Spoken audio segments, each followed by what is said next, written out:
Good morning. Welcome to the January 28th session. This month is about gone. Travis, are you in the back somewhere? There he is. Before we start our meetings, we always open with a prayer. And today is Travis Berkey of, is it Coesdale Baptist Church? Yes, ma'am. Thank you for coming. It's an honor. Thank you. Let's pray. Father, we thank you so much for another day. And thank you, Lord, for the ability to be here this morning. Father, you said if we need wisdom to ask you, and I do pray for wisdom for our commissioners. I pray that you just give them leadership guidance. And Lord, I pray that right decisions would be made for our community. And Lord, we just thank you, Lord, for the privilege to serve you and our community. And we love you very much. Just please bless today. In your name I pray. Amen. Amen. Amen. Thank you. And today we have several veterans with us. Steve Belzo, who is over our Veterans Administration. Would you lead us in the pledge? Thank you. Pledge allegiance to the flag of the United States of America and to the republic for which it stands, one nation, under God, indivisible, with liberty and justice for all. Thank you.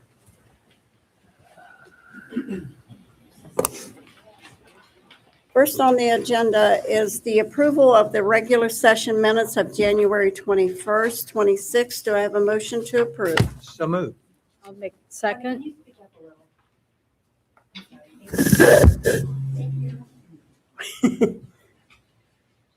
Roll call, yes. Commissioner Painter, Yes. Commissioner Corcoran, Yes. Commissioner Batchelor. Yes. And we are honored today to have all of you veterans with us. And we have a proclamation, and I've asked Commissioner Painter if he would read that for me. Be honored to. Thank you.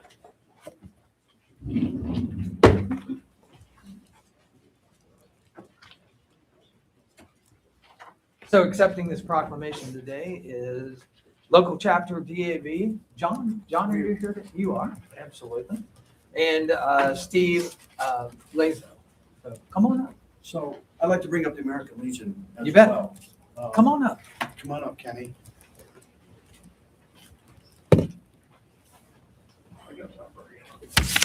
Come on up here.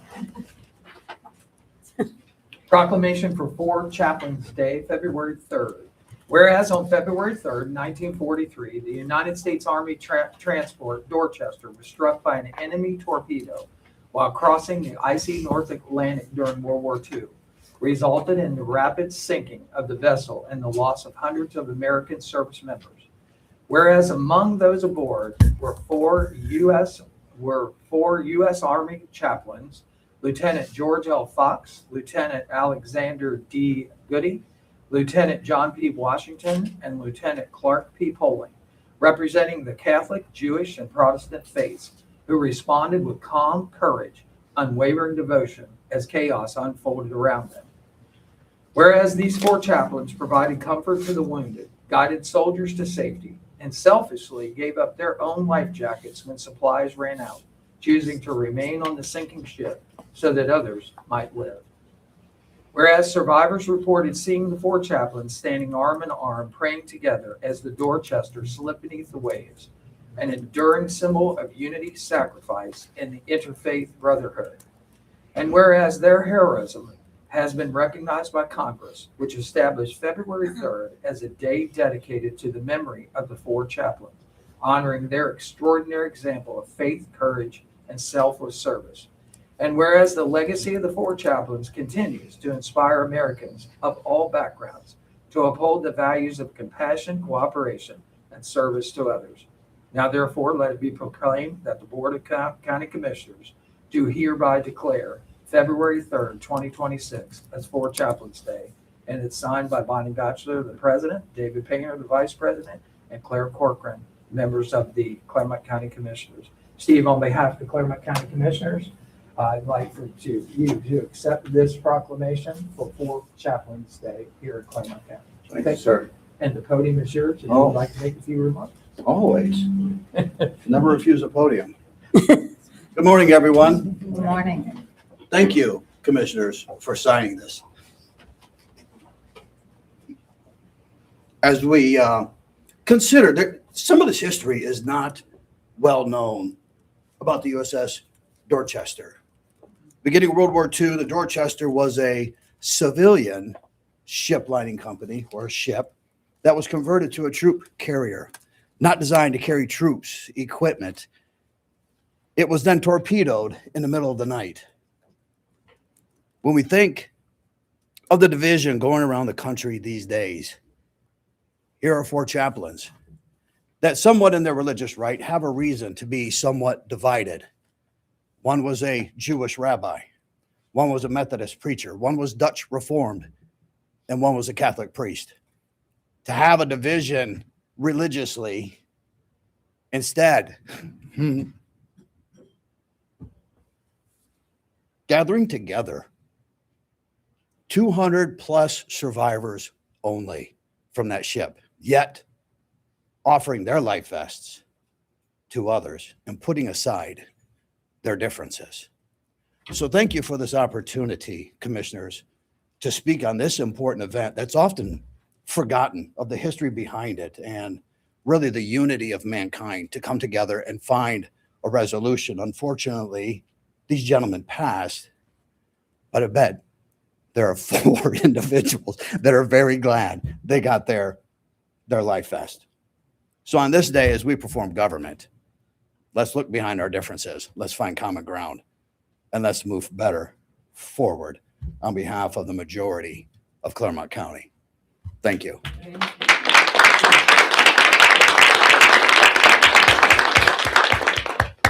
No, absolutely.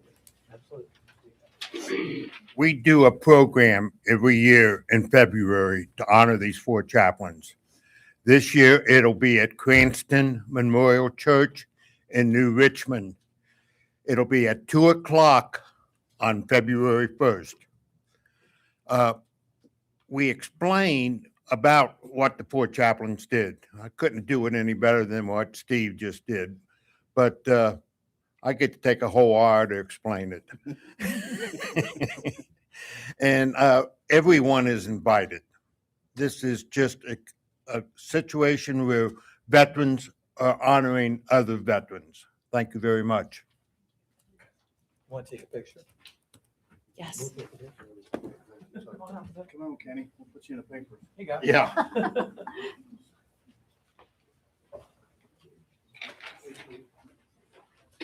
Come on, Tom.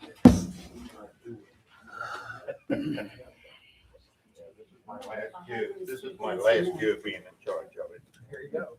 Well, what are we gonna do for future ops without your Hollywood looks? I've already got somebody. There we go.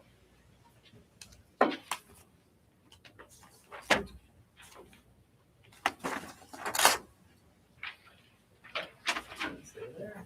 And we'll go in 3, 2, 1. Thank you. Thank you. No, that's all they did. That's all they did. Thank you very much.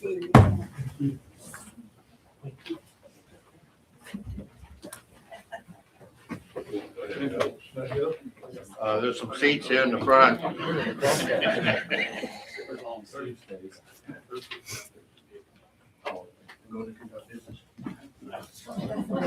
Thank you so much. Right, Thank you. Thank you all Safe for out there. coming.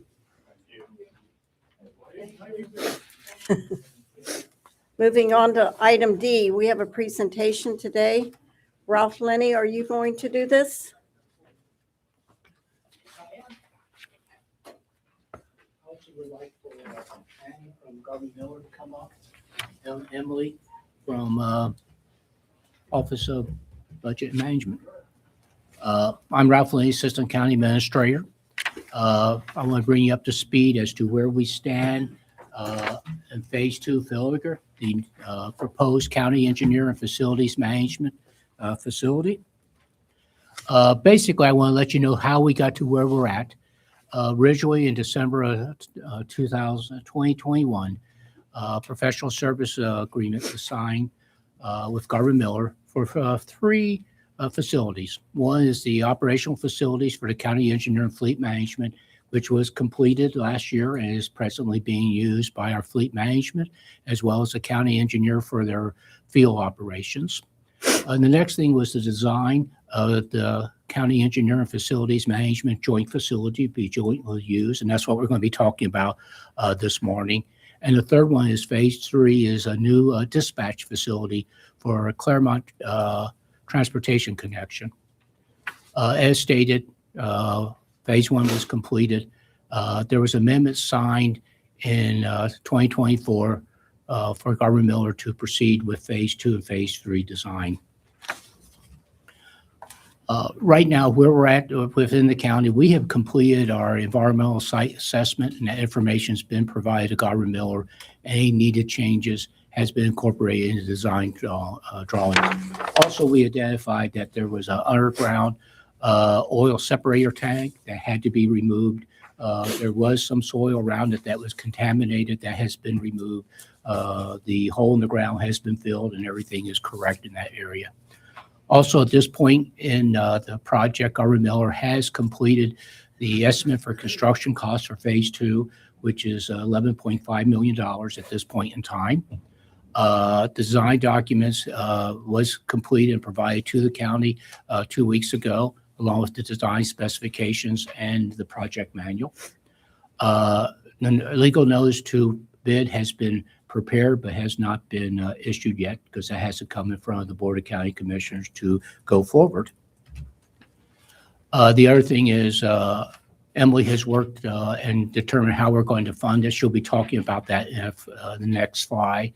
Also, what I'm looking for is direction from you all to proceed with issuing the legal notice to go out for bid.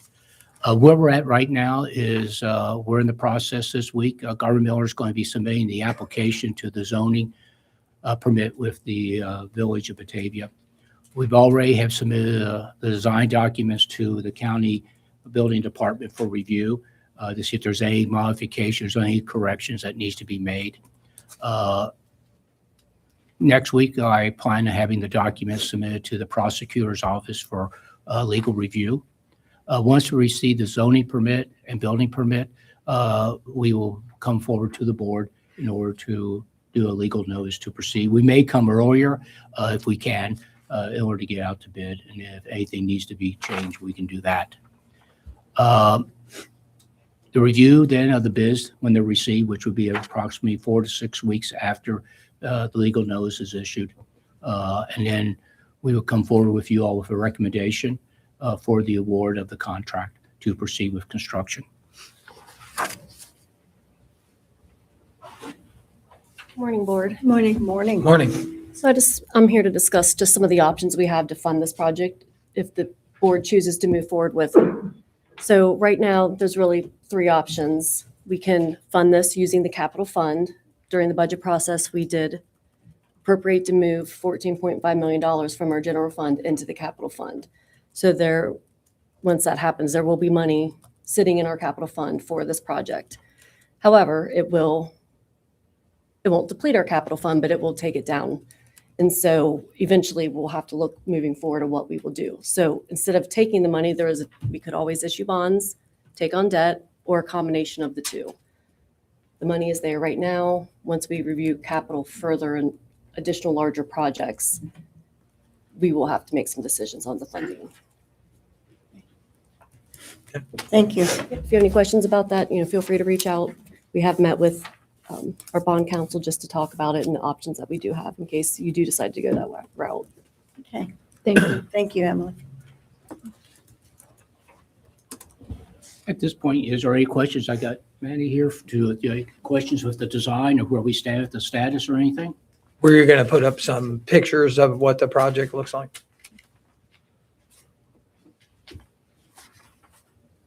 That's not it. It's on the campus where the county jail and sheriff's office are. So we're matching a lot of the interior materials. So it'll be a cohesive campus. He does. Hold on. Secure entrance into the building there. I'll see if I can get those pictures to David. I was going to say they're in our packet. Yeah, we Yes. have them. I just thought they might have been on that presentation. It was just that one. And Okay. this is what No we problem. chose before, right? We were here 4 months ago and went through Right. some different color schemes Yeah. for the exterior of the building. And this was the PROCLAMATION was to do the all brick all the way into the gables and the tan colored roof and siding. And this is obviously phase 2, and then phase 3 will be the CTC area. Correct. Yes, that's correct. Anything there that, I know the environmental survey identified that separated oil tank. Anything else, was that pretty much given a clean bill of health in that area? We've done soil borings there as well, and we will need to do geo-piers, the same that we did at the site across the road. There they are. So that's already included in the bid package. That'd been some fill area at one time or another. Mhm. We would expect that with the building that went on that job site, so, okay. Well, thank you. Thank you. David did find the pictures. Oh, okay, yeah. If you go through them, David, that'd be great. The front side of the building and then the rear side. On one side will be engineers' offices, and there's this large conference room in between that's going to be split, and then on the other side is your facilities management offices. Total square footage. Don't have that. It's a nice looking building. It is. Thanks. So basically, I want to make sure it's okay that we can proceed coming forward with the request to go out to bid. Yeah. Thank you. Welcome. Thank you. Okay. Moving on to item E is public participation. Why is this making this noise, David? It's just feedback. Is it because the mic's too close? That's speakers. It just happens. Just make minor adjustments. Okay. Item E is public participation. Do we have anyone here that would? Okay, so before we start, I forgot to read this the last time, so let me do my business here. It's during this time the board does not answer questions nor engage in a debate. The commissioners are not expected to comment on matters brought to the board during this time, although we can if we so choose. Each speaker shall only speak once, shall be recognized by the board, myself, before speaking, please. And in accordance with the rules, you have 5 minutes to speak. So now, you want to stand up, give your name and address? Hello, I'm Julie Tolliver, Batavia Township. Can you hear me okay? The legitimate object of government is to do for a community of people whatever they need to have done, but cannot do at all, or cannot so well do for themselves in their separate and individual capacities. In all that the people can individually do as well for themselves, government ought not to interfere. Any guesses? Guess. Abraham Lincoln. Thank you. There have been, I'm uncharacteristically nervous this morning, and I don't know why. All right. Maybe I'm excited. Last night I was at a meeting in Mount Orab where 275 people filled the Mount Orab Middle School gym to try to understand better what the high-tech mega site is going to be right down the road. Apparently, a data center looks like it's very likely to be a data center. And the residents of Mount Orab are, and surrounding areas like, downstream and downwind here in Clermont County, we're concerned about what might be happening there to that site. The people who live close by are concerned about what's happening on that site. Village Council has signed some non-disclosure agreements, which makes everybody really uncomfortable. And Mount Orab Village Council, they're coming under a lot of fire, as are their attorneys. Last week, as things were kind of breaking, there were about 150 people that showed up to that village council meeting. About 80 of them stood outside because the council decided there was no room at the inn. No, they decided that people could just watch on a live stream because somebody volunteered to live stream. Normally they don't. Um, People are upset, concerned. They feel like they don't know what's going on. They feel in the dark. They feel like government has kind of gone awry, that it's about big money more so than the people that government is elected to represent, which is something that I think we're seeing across the board. Batavia Township, we just had a big an upheaval, a commencement, a beginning. I don't know what you'd call it, but where the citizens of Batavia Township came together and spoke through petitions and at the ballot box about some development things that that just weren't sitting right. As a result, the trustees and the planners and the citizens are in fact getting together to try to get how they want the planned development district to actually be, to benefit the character of the township as defined by the township residents, maybe not the trustees. After last week's meeting, a gentleman named Anthony Kaspar made a Facebook post. This is January 25th. He says, "What I saw tonight. I stood outside in the cold with about 80 other people because there wasn't room inside the meeting. What struck me wasn't just the situation, it's who was there. I talked with people who openly call themselves Democrats, left-wing radicals, conservatives, independents, even David Pepper running for lieutenant governor. I'm not a Democrat. I don't agree with most of these folks on much of anything. And yet, we shook hands. We talked. We laughed. We agreed. This is not a Republican versus Democrat issue. This is a community issue. Everyone I spoke to wants the same basic things. A quiet, safe place to raise families. Yeah? A clean environment, right? Honest local government. A say in decisions that affect our town. That's why people live out here.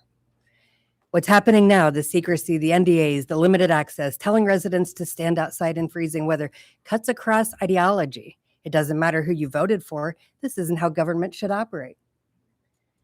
Here's the part leadership should really think about. Can I say a curse word here in council chambers? I'm quoting. You have to fuck up big time to unite people who disagree on damn near everything. When right-wing extremists and left-wing radicals are standing side by side saying this isn't right, that's not politics. That's a warning. This isn't about party. It's about trust. And right now, trust is gone. Bill, thank you for your partnership and all that we do. Thank you all. Thank you. Anyone else? Yes, Jen.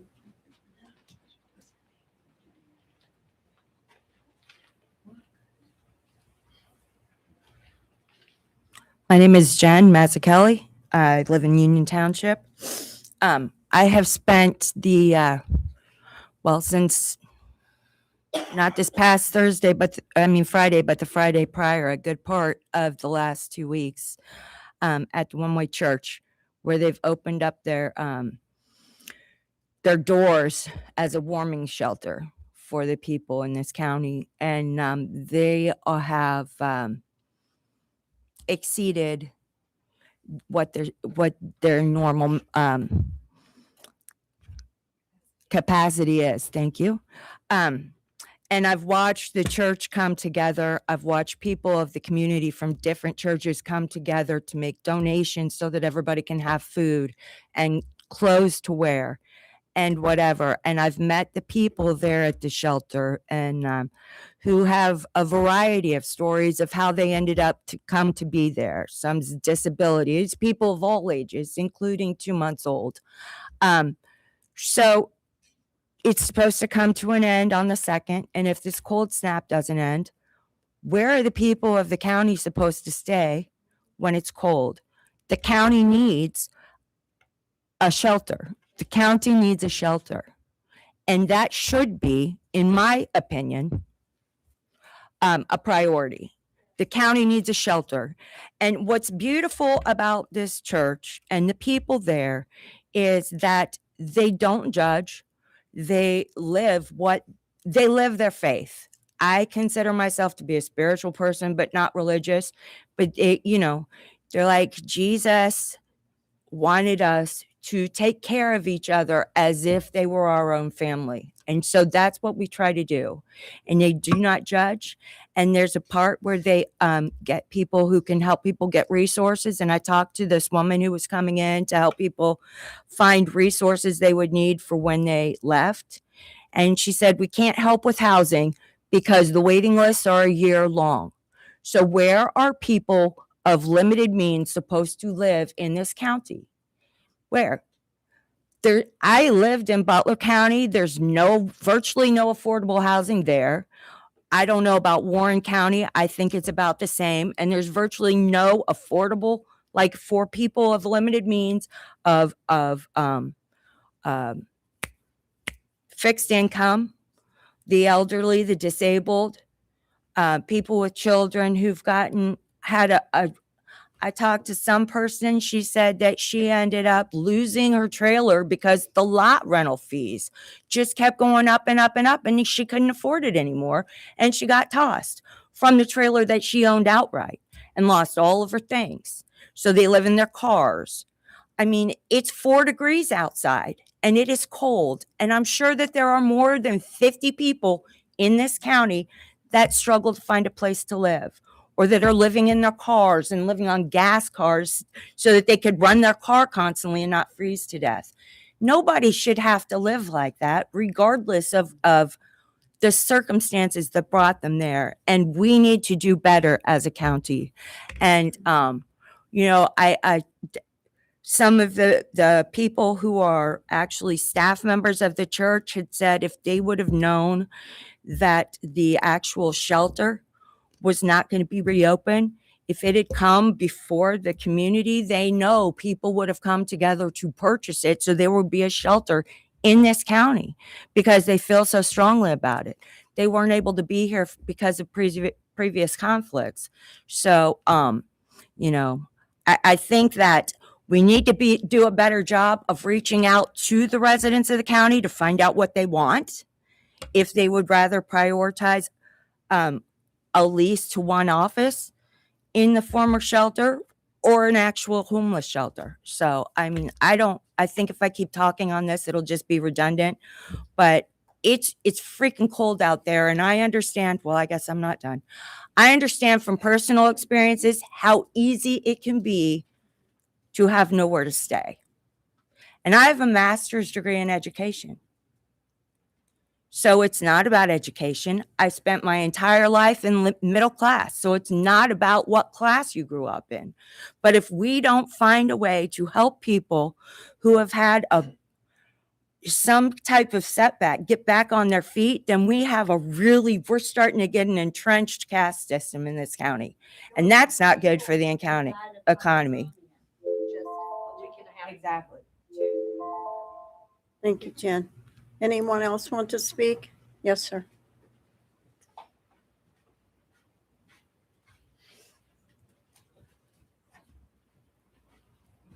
Hi, my name is James Rose. Can you hear me? I know. No? A little bit louder. A little louder. A little bit louder?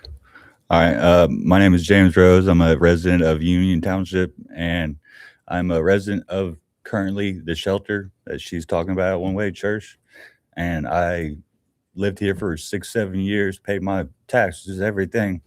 I owned a business, a fence business that I worked for years. And I got in a divorce with my wife in December. And I lost my vehicles, my house, everything. And One Way Church, fortunately, has helped me. But I think it's a little ridiculous that you guys really don't have a homeless shelter at all. I'm sure there's funds that you guys could build a pole barn and put people in it. And to say that you guys couldn't afford a pole barn would be insane. So, I mean, Butler County has one. I know that you guys are probably a better off county than they are. Probably have means to take care of stuff, but I'll keep it short and sweet. That's all I really have to say. You're welcome. Thank you.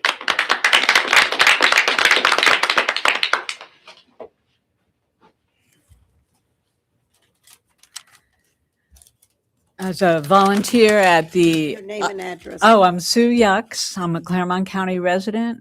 And my address you need? Not, that's it? That's good enough? Neighborhood. I am in Weatherby Farms, Union Township. And I can corroborate as a volunteer working at the IPM food pantry, the stories that Jen and James just shared with all of us, that the need is huge. So this is a big ask, and also a demand that we do something about this. I am here today, though, to talk about immigration. Our country is under siege, and I think all of us are aware that Americans are very angry, deeply sad, and grieving over our federal agents abducting and murdering immigrants, as well as the people who stand up for them. So that is what I want to talk about today. Before I start, I have a quote from Matthew Boberg, who is the minister of the Minnesota Timberwolves. This is just an excerpt. He wrote a much longer passage. The scriptures you love weren't written to keep things calm. They were written to set things right. And sometimes the most faithful thing you can do is stop praying around the pain and to start standing inside of the pain. I just want to point out that Jesus was a dissident.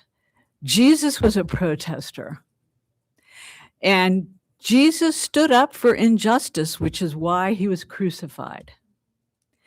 We all who are trying to do that do not want to be murdered by our federal agents under the guise of protecting us.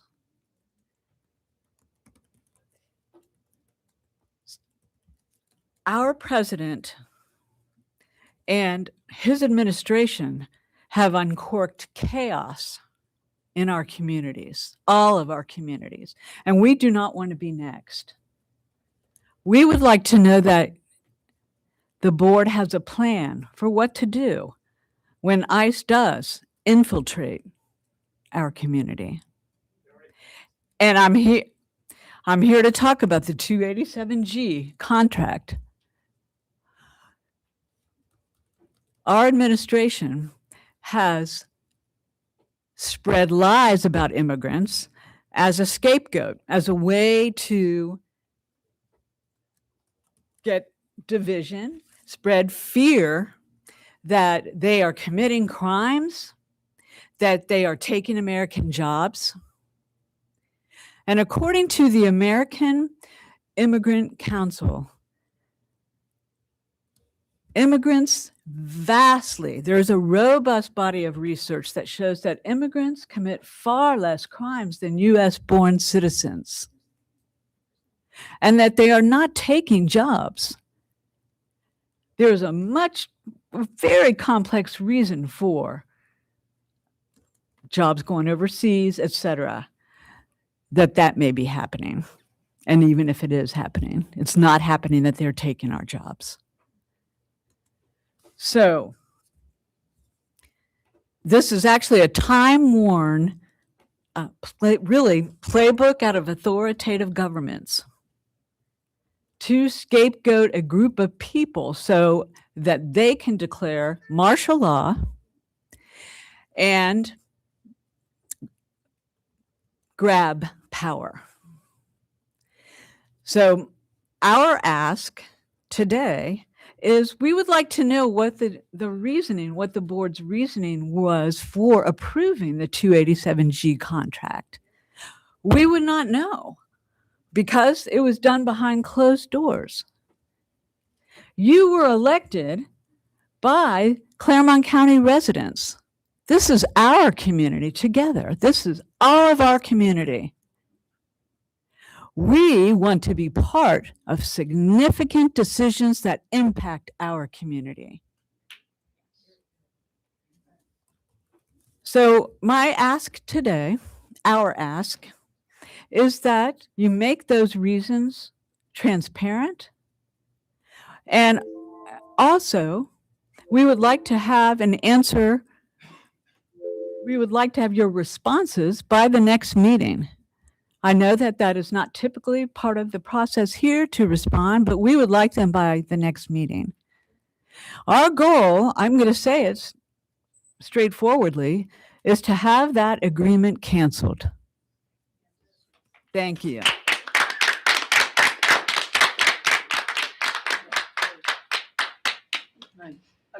I'm doing a follow on to that. Can I just ask a I'm quick gonna question? My name is Ginny Sparks. I own a home in Pierce Township. I was saddened when I read the news story last October that Clermont County commissioners signed a memorandum of agreement with ICE to participate in the federal 287G task force.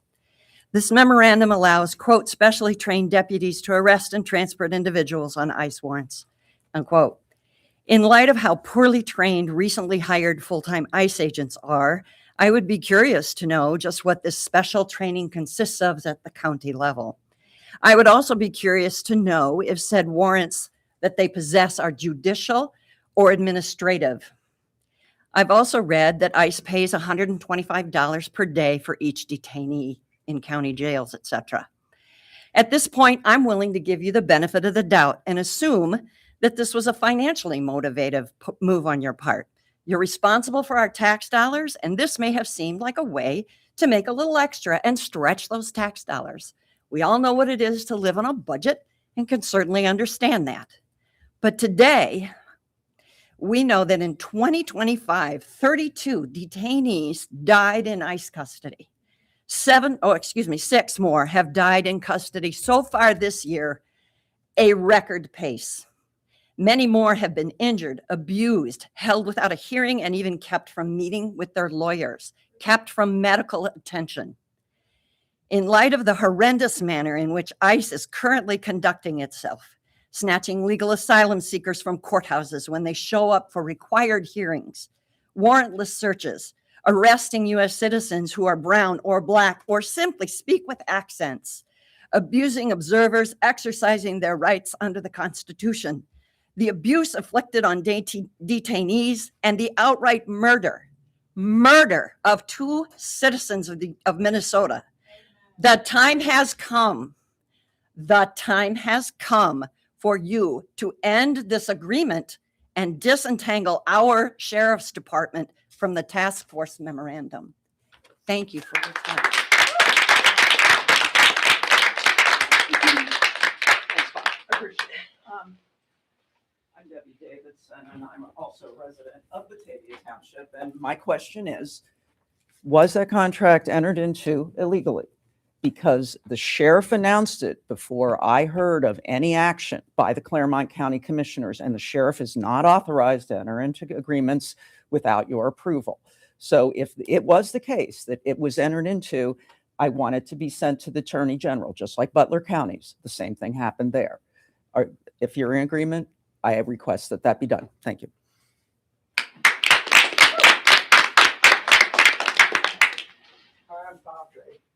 I'm in Union Township. I'm also here to ask the same thing, that we dump that agreement. I know there may be a temptation on the commissioner's part to say, well, that's between, ICE and the sheriff. No, October 29th, right here, that was approved by you 3 commissioners. It's, in fact, I'll read it. Resolution 16725, assigning authority to the Clermont County Sheriff's Office to serve as the designee of the Board of Commissioners of Clermont County, Ohio, for entering into a memorandum of agreement with the U.S. ICE, blah, blah, blah, blah. And for David L. Painter, President of the Board of County Commissioners, to execute the said resolution confirming such designation. And you all voted yes, yes, and yes. It's like, you approved it, you can unapprove it. And we want it unapproved. We don't want Batavia to turn in, it won't because it's so small, but Batavia to turn into another Minneapolis. But there is vast growing opposition to these kinds of things. We don't want the secret police to be here. Masked policemen, law enforcement in Clermont County does a really good job. They're the patrol people, they're good people. They're fine people. They do a good job. They're respectful of the residents. These clowns from ICE, they're different. They are different. How come our police can deal with actual dangerous criminals openly with no masks on, and that these guys look like a Hamas? You know, it's absurd. They've caused a lot of harm, and they've terrorized the community. I know people that are legal immigrants here that are so paranoid about renewing their green card. They're afraid to do anything. They're afraid to post anything on Facebook or any kind of social media because it's being scrutinized, so that they can be snatched up when they go in for their legally scheduled visit to renew or whatever they're doing. They can get grabbed and put in, you know, God knows where, you know. And it needs to stop. It needs to go away. It needs to not be here.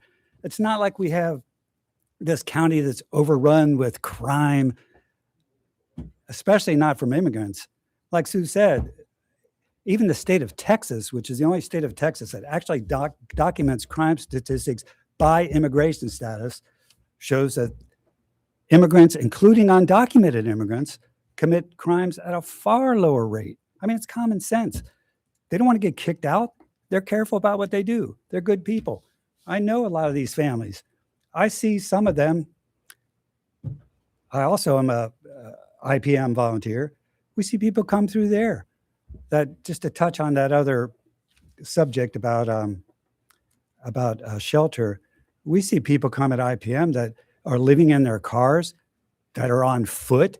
We have special backpacks to give them that contain stuff that is useful for living rough, camping, you know, because there's no place else for them to go. And that's a diversion there. I have so many questions. I know you can't answer the questions I have, but like, I don't know how many sheriff's deputies are going to be going through by the way, it's 40 hours of online training. So it's no wonder that they're not really competent in their jobs. I know Butler County had to put on another 14 corrections officers to handle all the people they have in prison, detained for ICE. I know there are incentives. You know, if they meet 90 to 100% of targeted people, they get $1,000 per deputy.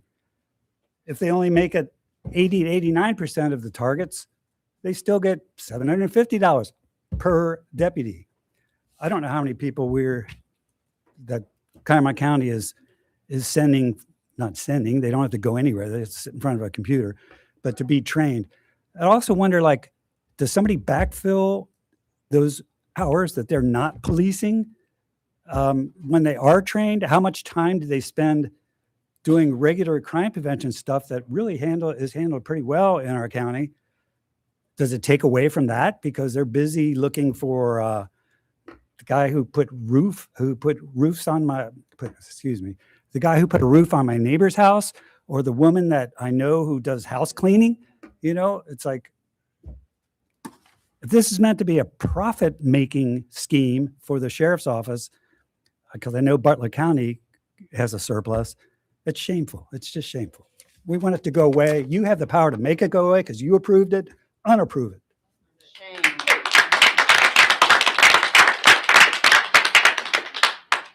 Anyone else?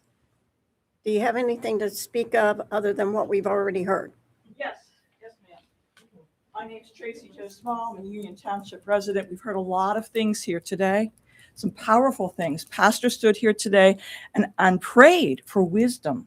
So I ask, you are all public servants. You have conscience. I pray that in the middle of the night at 3, 4 o'clock in the morning, that you will pray for wisdom that will require there be liberty and justice for all. We all stood up and made a pledge to that flag for liberty and justice for all. So that's my request, that you each, every person in this room, pray for wisdom. Thank you.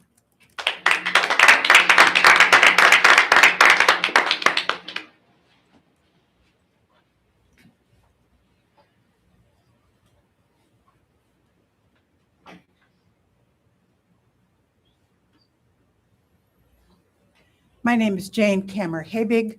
I live in Union Township and have lived there since 1974. I've held 3 positions within this county, most recently representing the public on the county subcommittee for infrastructure. I was the longest member of that, both in age and in service of over 30 years. So I have not been as active in this county as I have previously because I resigned last year. However, the whole immigration issue I'm very passionate about it. I teach English for speakers of other languages. Many of our students are both either green card holders or full citizens here, as well as young people or middle-aged people who are here without documentation, either awaiting a hearing in Cleveland or here otherwise. They have contributed both tax dollars, talent, time, energy, and passion for this country. Many have fled severe violence. I personally have witnessed this in my 12 years of going to one of the triangle countries in Central America, of Honduras. I have seen people killed. Some of the families I have helped, I have heard horrific stories. It's no wonder they cannot or do not want to return to their home countries because the mothers have been raped and they don't want their daughters raped. The daughters have had machetes held at their throat. I know one woman who did not pay the impuestos, the gang protection money, and the gangs came to her and left a note saying, if you don't have the money to pay us next time, we will present your 4-year-old child's ear in a box to you. Any of us would flee situations like that. So when we have made a contract with, or Sheriff Stratton has made a contract for detaining citizens, not non-citizens, for holders for ICE, I think that is entirely not just. It's not honest, and it's not what any of the major religions or the non-churched people who value people preach. So I spoke with Sheriff Stratton.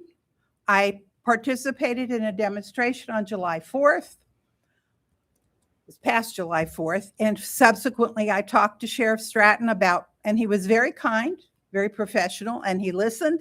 And by the way, folks, he said anybody can call him at any time to discuss it, but he firmly believes that it's his job to detain people for ICE.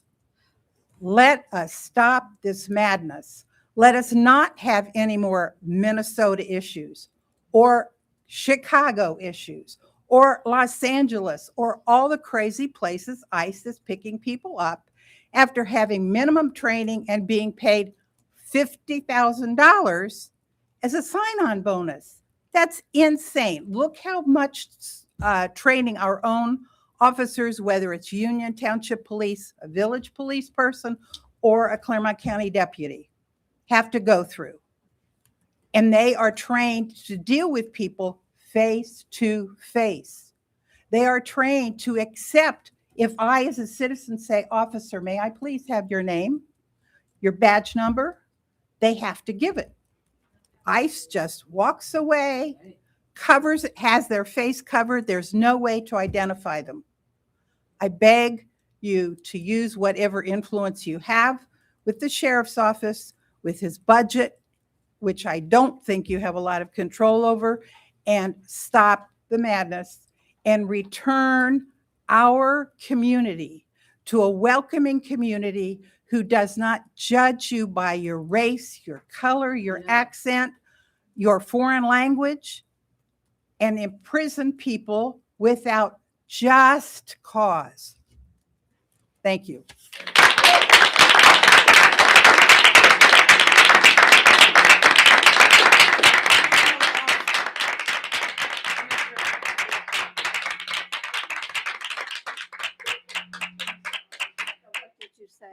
We have reached the 30-minute time. I was going to say that. Yes. Thank you all for coming. We're going to move on with the agenda, please. I got something totally different to talk about. It ain't got nothing to do with immigration. Well, we've already reached the 30-minute limit.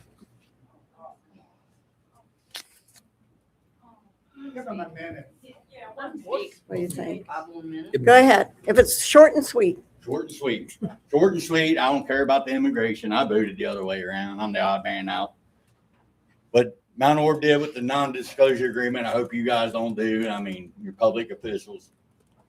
My problem is Batavia Township, where I live, fire levy failed.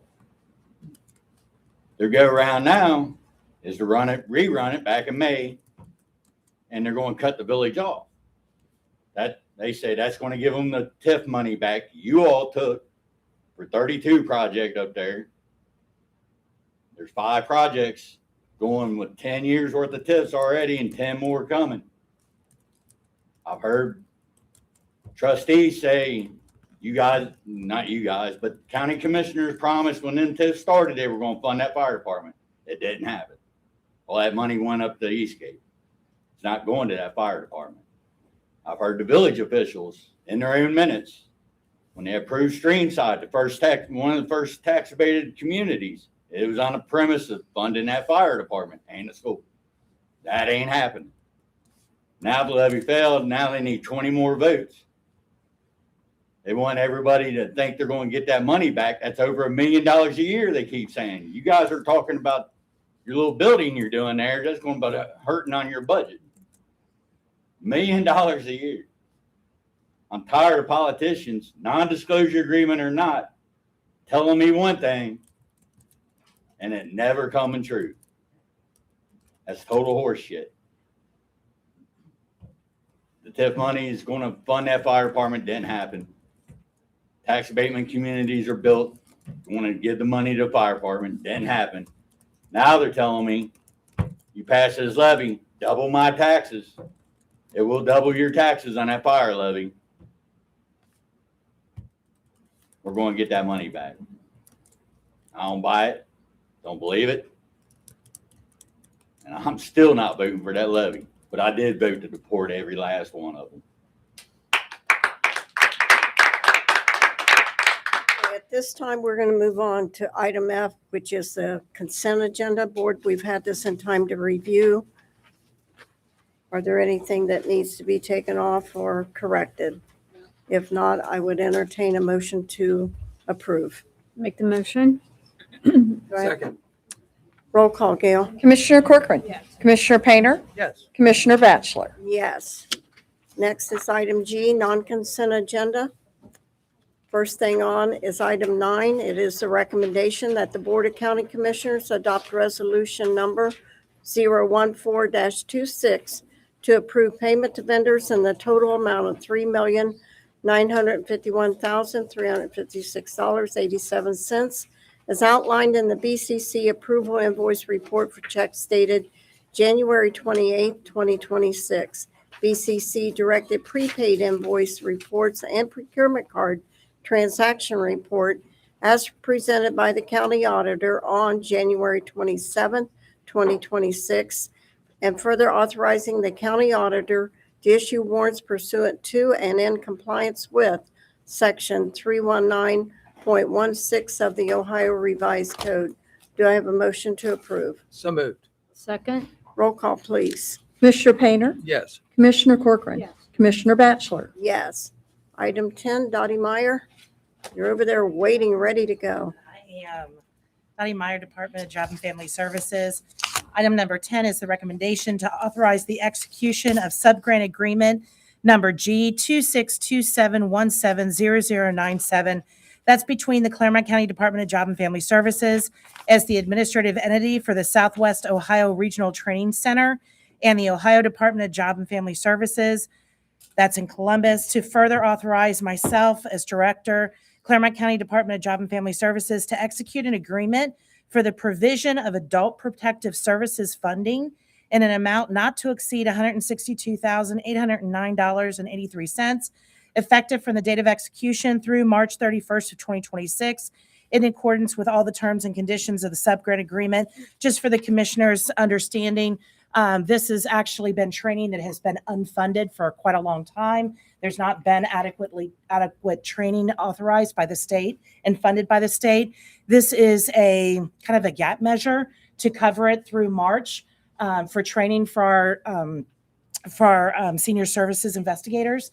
And then hopefully after March, they'll come up with another plan for us to be able to move forward for that. Thank you, John. Board, we've had the reading of item number 10. Do I have a motion to approve? Make the motion. Second. Any roll call? Commissioner Corcoran? Yes. Commissioner Painter? Yes. Commissioner Batchelor? Yes. Thank you, Dottie. Good morning, Lyle. Item 11 is a recommendation to execute a service agreement between the Board of County Commissioners and Dynamic Surface Applications Limited out of Pennsdale, Pennsylvania for the application of polymer expansion joint binder on 8 Clermont County bridges as described in the scope of services in conjunction with the Ohio Department of Transportation purchasing contract with Dynamic Surface Applications for an amount not to exceed $149,180.56, with said services to be completed within 365 calendar days and in compliance with the terms and conditions and contingent upon the release of the required purchase order. Thank you. Board, we've had the reading of item number 11. Do I have a motion to approve? So moved. Second. Roll call, Gail? Commissioner Painter? Yes. Commissioner Corcoran? Yes. Commissioner Batchelor? Yes, thank you. Item number 12 is Jeremy. Good morning. Good morning. Jeremy Evans, County Engineer. Items 12 and 13 are tied together. If you approve item number 12, then we will entertain item number 13. I'll read it real quick, and I'd like to share a couple slides and then answer any questions you might have. So item 12 is a recommendation to adopt resolution number 15-26, resolving 1, to establish and create the Kinsdale Stormwater District to provide services related to the management of stormwater runoff in accordance with the general plan of drainage attached as Exhibit A, and 2, to appoint the Clermont County Engineer as the director of the Kinsdale Stormwater District pursuant to the contract for engineering services pursuant to and compliance with Section 315.14 of the Ohio Revised Code.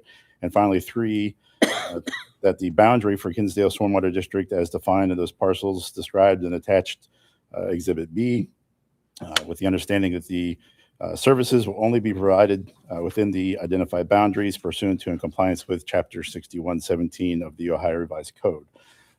So quickly, I just want to run through a few slides. I know we've been here for a while this morning, but so some quick history. Actually, before I get into that, so we all know that stormwater infrastructure within the right-of-way in a subdivision is maintained by the township. Outside of that, it has to be privately maintained. So in the past, we've seen issues where an individual property owner might be responsible for a section of storm pipe on their lot, even though that storm pipe carries stormwater for the entire community. So now, for the past many years, our subdivision regs require either the HOA to maintain that, so the community as a whole is participating, or they have an option to pursue a stormwater district. So we do have a handful of these districts. There are, I think, 2 that were new subdivisions this was set up from the beginning. So obviously there's not an immediate need. So you're kind of funding maintenance and expected future issues. We do have 3 communities that had existing issues that came to the board, and those got approved, and we've been addressing some of those concerns through that process. So anyways, this particular one, the developer came to us about this time last year as they were beginning to design the subdivision. They requested that we consider stormwater districts. We put together some documents for them to review. They agreed, and they wanted to pursue. As they worked through that construction process, their plans were approved last summer. They started construction in the fall, and so here we are today. So that's the quick background. And I know you have the packets that we've dropped off, but that goes into more specifics about the service area. So it would be the boundary of the subdivision itself. And there are maps, obviously, in that packet as well. The extent of the service, what types of things are maintained, and it is specific to the infrastructure itself. So the pipes and the head walls and catch basins, those things. It does exclude downspouts from homes. We don't get into like backyards other than the public infrastructure, not public, the community infrastructure system-wide, I guess I should say. And then describes the level of service, the type of maintenance and inspections, and then eventual repairs that would take place. And then eventually all that comes together to calculate the cost. So here's a quick map. I know it's hard to read, but you can see this is Batavia Township. This is the Kinsdale subdivision on Judd Road on the south side of Judd. moderate sized subdivision, 92 lots. This one is a little unique. There's a lot of storm infrastructure per lot. If you break it down that way, there's 5,000 feet of storm that is outside the public right of way that would need to be community maintained. They also have 3 detention basins, which is kind of unique for a subdivision of this size. So you can see on the map, I know it's hard to read, but some of those dark lines that kind of run between the lots, those are the storm runs. That dashed line in the middle is one of the detention basins. The next slide will kind of move south. So the road that you see at the bottom there will be at the top of the next slide. So we push south a little bit. You can see the dotted lines again. There are 2 more detention basins. One's kind of in the middle. There's a smaller one off to the right side. So each of those have multiple inlets in addition to all those storm runs, and then they have detention structure outlets. All of those have to be maintained. And then highlighted in the circle area, this is also unique to the subdivision. They have their sanitary sewer lateral main is gravity flow, and it has to cross a ravine. So they had a couple options to cross that ravine without using a lift station. If they want to flow by gravity, they could have created a trestle type structure, or they could have filled in that ravine and then buried it through. Of course, if you fill in the ravine, you've got to put storm underneath so that water still flows. So here there is a piece of storm infrastructure. It's a 7x7 concrete box, 135 feet long, so pretty substantial. So that is included in that maintenance, then would be included if this is approved. So real quick, 92 lots, 5,000 feet of storm outside the right of way. There are those 3 detention basins. Everything in this case is plastic or high density polyethylene, and it's all brand new. So we don't anticipate any new or immediate repairs. This would all just be ongoing maintenance, and then of course saving for the eventual repair replacement. Quickly, I've talked about some of this already, but inspection, repair, televising as needed, cleaning as needed, routine maintenance, and it is just those physical infrastructure items. So you take all those things together, the area, the extent, and the level of service, we put all that into a spreadsheet, calculate a cost per lot, and in this case, it comes down to $21.90 per lot per month. If approved, that would go onto their water sewer bill. That's how that would get collected. So this would be the highest that we have. We have those subdivisions usually range from about $10 to $15. If that large structure that's in there for the sanitary were removed, this would be around 16. So it's still pretty substantial on its own, even without that piece. So happy to answer questions if you have any. Any questions for Jeremy? Jeremy, just describe the participation agreement. How is it? Majority plus one of all these lots? Is it a certain percentage? Just for people who are in attendance. There isn't a percentage, so that's up to you. In this case, the developer still owns the whole property, so that there is one applicant or whatever you want to call it. Right. And so it's him. Yeah. So you just had to deal with one. If you were in a subdivision that was existing, and those that lived in the subdivision wanted to establish a water district, what are the requirements for that? So still no requirement. There's no threshold. That would be still up to you. If you had 100% opposition, you wanted to, you could still do that legally. Generally, though, we like to see a majority of participation. So in those cases, we do go to the HOA. We attend the meetings. We talk to the people. We do surveys. We get feedback. They vote, informally, just to see what their position would be. But yes, in those cases, there has been a majority of support. Okay, thank you. Yeah. Anything else? No? Well, we've had the reading of item number 12, and I think we've answered any question. Do I have a motion to approve? Make the motion. Second. Roll call, Gail? Commissioner Corcoran. Yes. Commissioner Painter. Yes. Commissioner Batchelor. Yes. Thank you. So then item number 13 would establish the fee. So recommendation to adopt resolution number 16-26, resolving to establish the stormwater utility fees and cost allocation plan for the Kinsdale Stormwater District, established and created to provide services related to the management of stormwater runoff in accordance with the general plan of drainage within the established boundaries pursuant to and compliance with Chapter 6117 of the Ohio Revised Code, with the fees and plan fully described in attachments A and B, for which fees and costs shall be charged to any and all property in the Kinsdale Stormwater District effective 1/28/2026. Okay. Board, we've had the reading of item number 13. Any questions for Jeremy? No. Need a motion? So move. I'll second. Roll call, please. Commissioner Painter, Yes. Commissioner Corcoran, Commissioner Batchelor. Yes. Great Good seeing job you, on Jeremy. snow. Oh, yes, thank you. And you guys did a great job, and I think you kept some mailboxes up. I counted 4 down on ODOT, on Quarter Mile Road.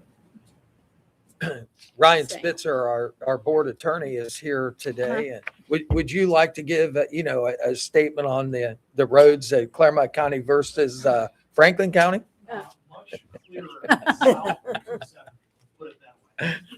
North Columbus is still a bit of a mess. Thank you. Good morning. How are you? Good morning, Morning. Joel. Joel Gross, Director, Clermont County Water Resources Department.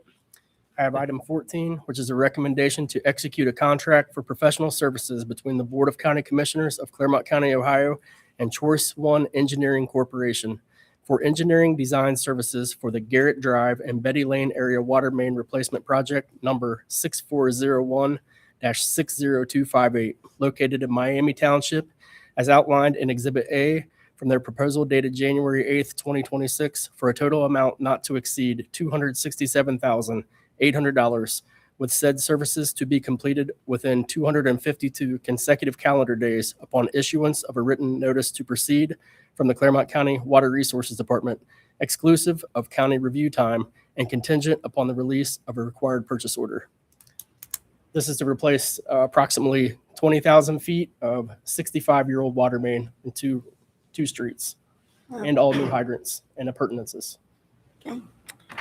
Any questions for Joel? None. Okay, we've had the reading of item number 14. Do I have a motion to approve? I'll make the motion. Second? Roll call, Gail? Commissioner Corcoran, Yes. Commissioner Painter, Yes. Commissioner Batchelor. Yes. Thank you. Good morning, Desmond. Morning. We ran out of agendas today, so I borrowed Joel's. Desmond Mayotta, Community Development Administrator. Item 15 is a recommendation to authorize Bonnie J. Batchelor, President of the Board of County Commissioners, or in her absence, any other member of the board, to execute the CDBG grant closeout certifications and all related documents, including understandings and assurances relative thereto, required by the U.S. Department of Housing and Urban Development in Columbus, Ohio, for the purpose of formally closing out the following CDBG program grant years for Clermont County, Ohio. This is for program year 2016 grant B16UC 390010, the amount of $900,466. Also grant year 2017, grant number B17UC 390010, the amount of $852,696. Grant number 2018, grant number B18UC 39-0010, in the amount of $988,727.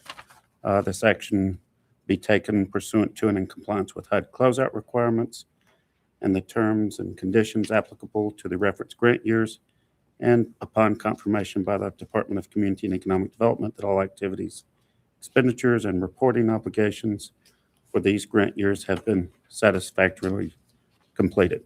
So this is a bit new. We've never actually formally closed out our CDBG grants. HUD asked us to start doing that actually just after January 1st this year. So they want us to do 2016 forward grant years. So these were the first three that we're ready to formally close out. Thank you. Board, we've had the reading of item number 15. Any other questions for Desmond? If not, I would entertain a motion to approve. So moved. Second. Roll call, Gail? Commissioner Painter, Yes. Commissioner Corcoran, Yes. Commissioner Batchelor. Yes. Thank you, Desmond. 16, Gail, you have? Yes, I do. This is a recommendation to reappoint Robin Sizemore to serve as the county apiary inspector for the county of Clermont, Ohio for fiscal year 2026, and to establish the rate of compensation at $20 per hour with reimbursement for mileage at the maximum current rate established by the Internal Revenue Service, in accordance with the current travel policy adopted by the Board of County Commissioners and in compliance with Section 909.07 of the Ohio Revised Code. Gail, I understand you spoke with someone that highly recommended. Yes, from the state, they highly recommend Robin. She is actually in her second year, I think, and they are very impressed with her. She's done a very good job. Thank you. Do I have a motion to approve item number 16? I'll make the motion. Second. Roll call, please. Commissioner Corcoran? Yes. Commissioner Painter? Yes. Commissioner Batchelor? Yes. Good morning, Janice. Morning. Jamie Tanner, OMB. I Item said- number 17 is a recommendation to resolve to approve and authorize changes in the annual appropriation resolution number 186-25 for calendar year 2026. Just one supplemental today. This is a retirement payout from general fund to the Sheriff's Civil Division in the amount of $36,917.32. I apologize. I called you Janice instead of Jamie. That's fine. I can be Janice. Okay. We've had the reading of item number 17. Some lucky person got to retire. Do I have a motion to approve? So moved. A second. Roll call? Commissioner Painter? Yes. Commissioner Corcoran? Yes. Commissioner Batchelor? Yes, thank you. Gail, you got the next three. I do, but can I ask for a recess just for 1 minute? I have to go get the motions from Tom. If you Okay. would mind? Sure. We'll recess. 1 minute. So moved. Got to move fast. Commissioner Painter? Yes. Commissioner Corcoran? Yes. Commissioner Batchelor? Yes. Okay.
To resume our meeting, you have number 18, 19, and 20, Gail. Yes, I do.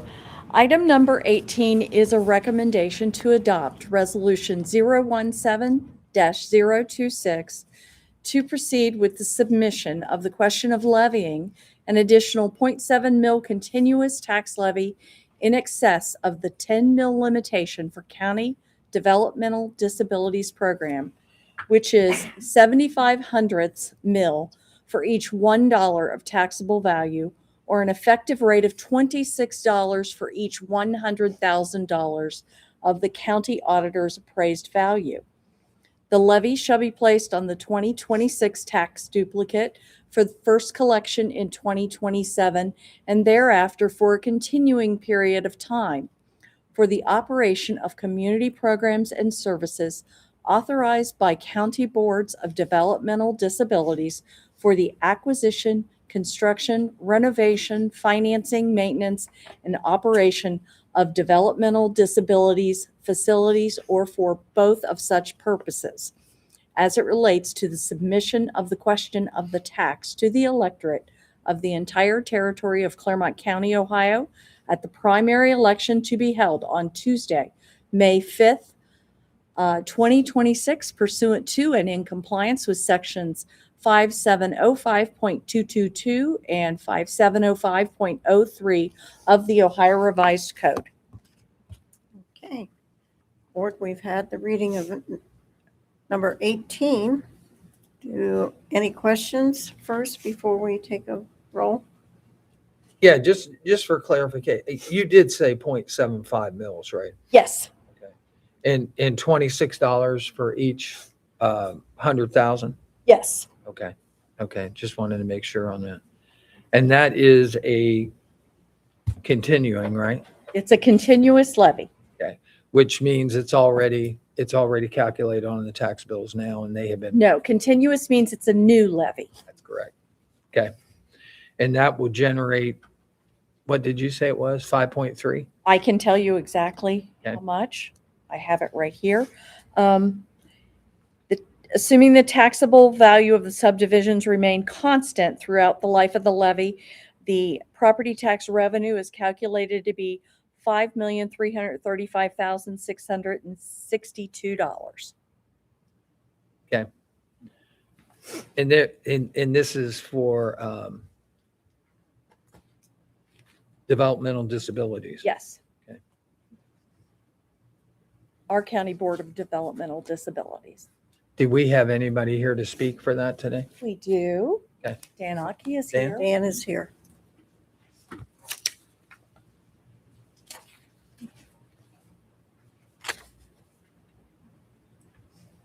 Morning, Dan. Morning, Dan. In terms of, we just want to thank you again. I had an opportunity to present to you all on January 12th.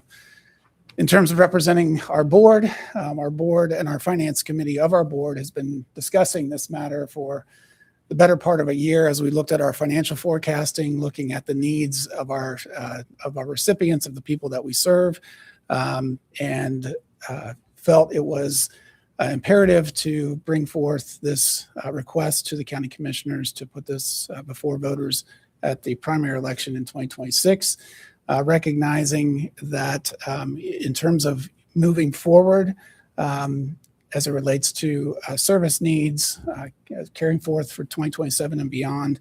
And we looked at it from the continuous side because of the nature of the services that we provide. They are, as I shared on January 12th, they are lifelong in nature.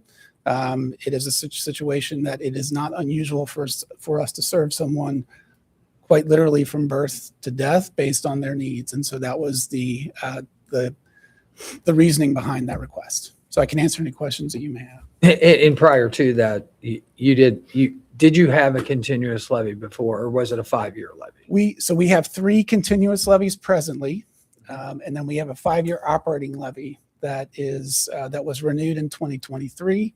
That, of course, based on cycles, we would need to potentially look to renew that in 2028, pending any significant change. But that is something we would need to do as well. Hence, that is part of the strategic nature of kind of why we're here today, is because, quite honestly, it's a circumstance when we look at our forecasting, to even be able to make it to that point, we would not be able to do that without making significant changes to what we provide to our recipients, i.e. cuts and things of that sort that we have made.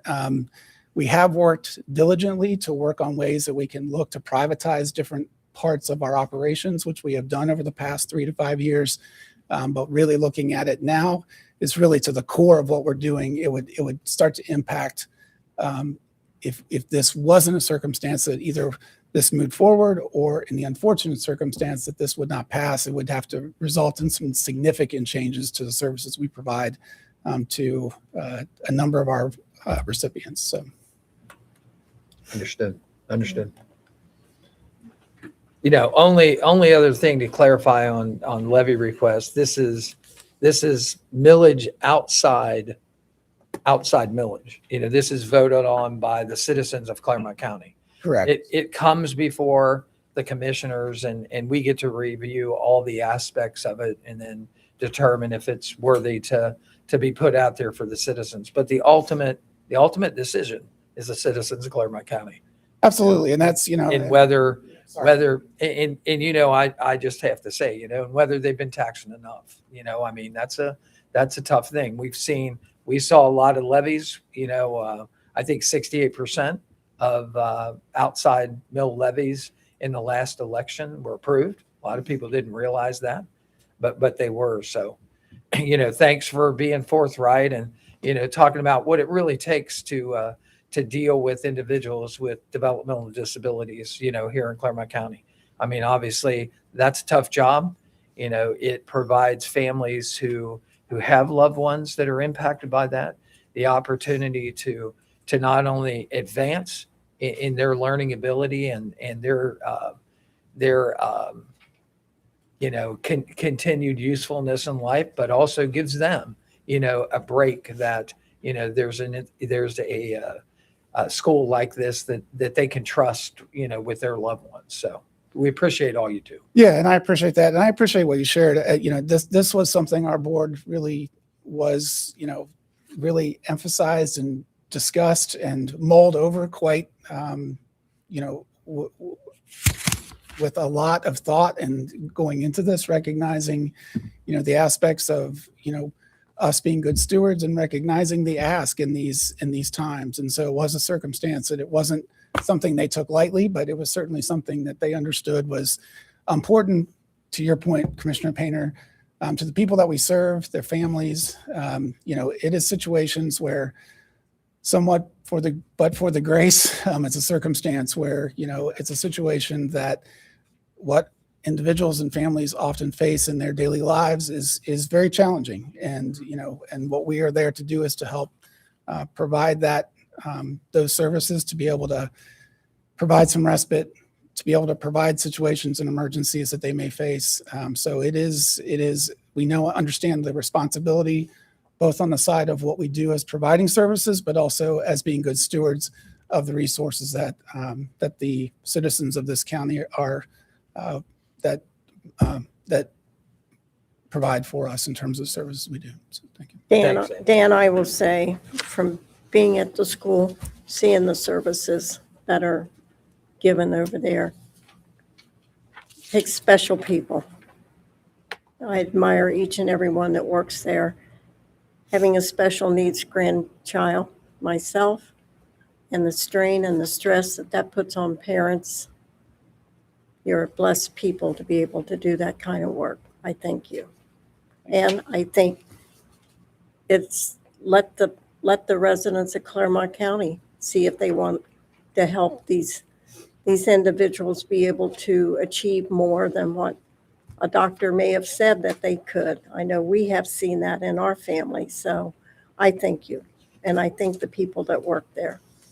Thank you very much. Commissioner Corcoran, anything? Nothing. Roll call, Gail. Oh, we haven't taken a vote yet. Oh, Need a vote. I thought we did. Sorry. Motion, actually. Actually need a motion. Do I have a motion to, So moved. do I have a second? I'll second.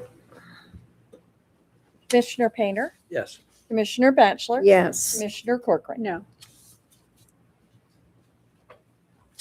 Thank you very much. Thank you. Thank you, Dan. Okay, 19. item number 19. We have, you asked last week, I'm gonna start out with this. You asked last week to have the auditor certify to the board a renewal of the Children's Services levy or a renewal plus an increase. And at this point, you'll have to make a decision on which one will pass. So I'm asking for the disposition of either a renewal or a renewal plus an increase. So you need a motion either or, correct? Right. It's Okay. it's one or the other. All right. So before we make, Dottie is here, right? Talk to us. Hello, Commissioners. Again, Dottie Meyer from the Department of Job and Family Services. We have two options really for you. My job is to bring you what the need is for our department and what the potential ramifications are, depending upon whichever choice is made. It's a job of education, basically, and passing on information to you. And then we will move on with whatever decision is made from the commissioners and obviously from the voters.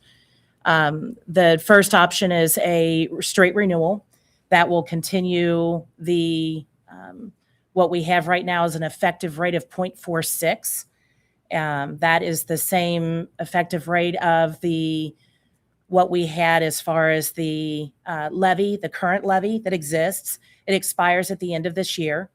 It would renew if it was voted upon and approved by the voters. It would renew in 2027. It would continue at that effective rate of 0.46, potentially lessening over time as inflation and property values.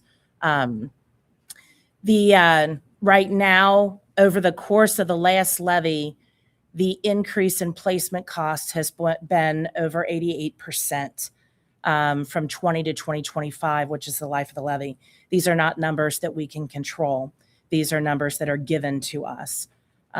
We do the best that we can to meet the needs of the children that we're mandated to take custody of when the courts decide that they can no longer stay in the placement that they're in.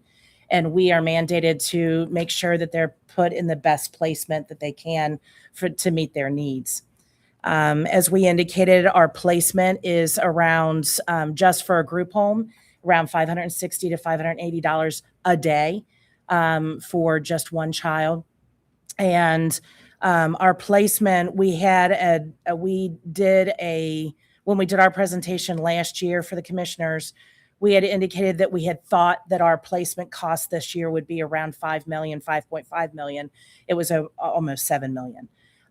So it's just that it's numbers that we can't control.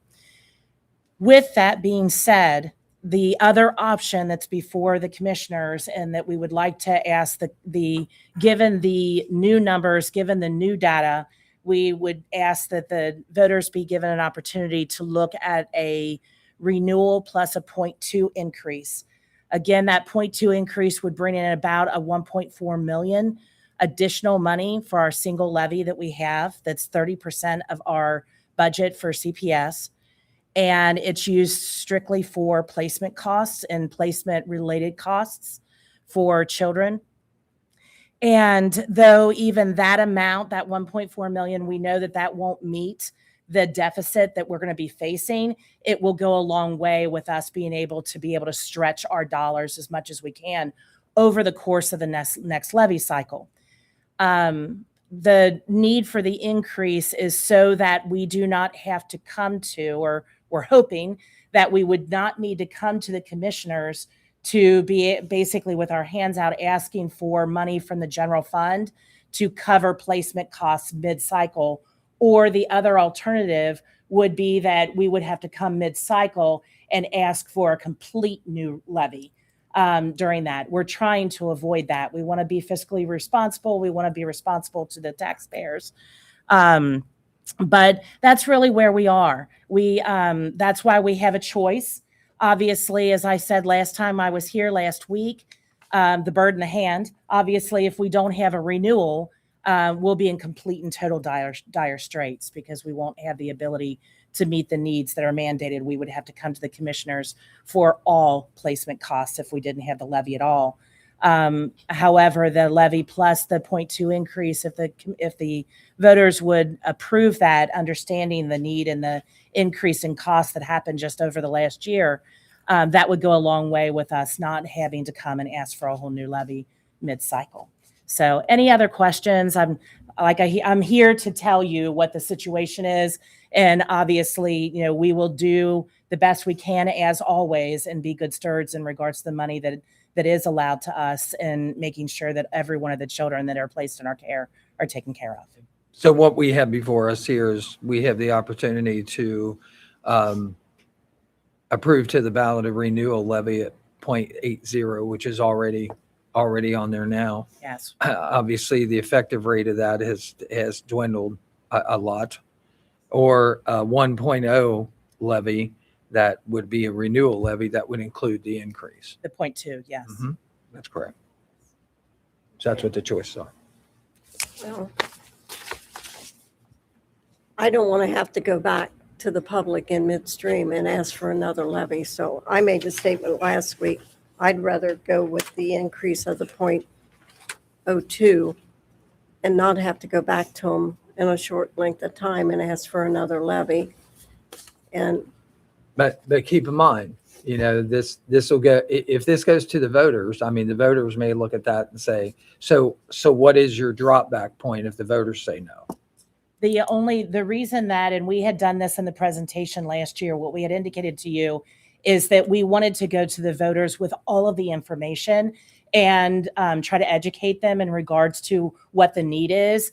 And if it should fail in the May, if the commissioners are going to allow us to do the 0.2 increase on the ballot, if it should fail, we wouldn't have a choice but to go for just a straight renewal in November. And then we would have to let the chips fall where they may, do the best we can. We're not giving up. Obviously, we have an obligation to these children. We're going to do what we need to do.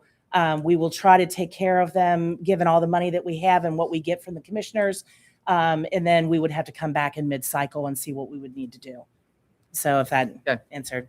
Appreciate it. We have 3 shots is what it is. And I think that that's kind of an archaic way to say it, but you can run the levy 3 times before it expires.